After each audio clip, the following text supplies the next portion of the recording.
Hello প্রিয় viewers, সবাই কেমন আছেন? আশা করি ভালো আছেন। আমিও ভালো আছি।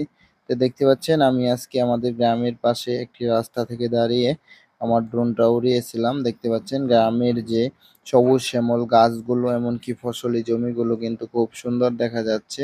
এটা কিন্তু আমাদের গ্রামের পাশেই একটি রাস্তার পাশে দাঁড়িয়ে আমি আমার ড্রোনটাকে উড়ালাম। দেখতে পাচ্ছেন অনেক সুন্দর লাগতেছে প্রাকৃতিক গাছপালাগুলো আর বাড়িঘরগুলো অনেক ছোট ছোট দেখা যাচ্ছে। তো এগুলো কিন্তু ফসলি জমি। এখন কিন্তু সবগুলোকে প্রস্তুত করা হচ্ছে এই রোয়া লাগানোর জন্য।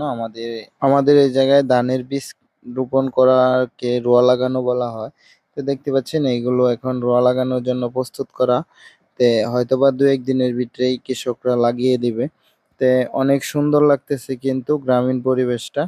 তে এই হলো যে আমাদের গ্রামের পরিবেশ অনেক সুন্দর লাগে। আর এটা পাখির চোখে দেখলে তো আরো অনেক সুন্দর লাগে। এটা অনেক উপর থেকে ভিডিও করা। দেখতে পাচ্ছেন আমি চতুর্দিক ঘুরিয়ে ঘুরিয়ে দেখানোর চেষ্টা করতেছি আপনাদেরকে। অনেক সুন্দর লাগতেছে।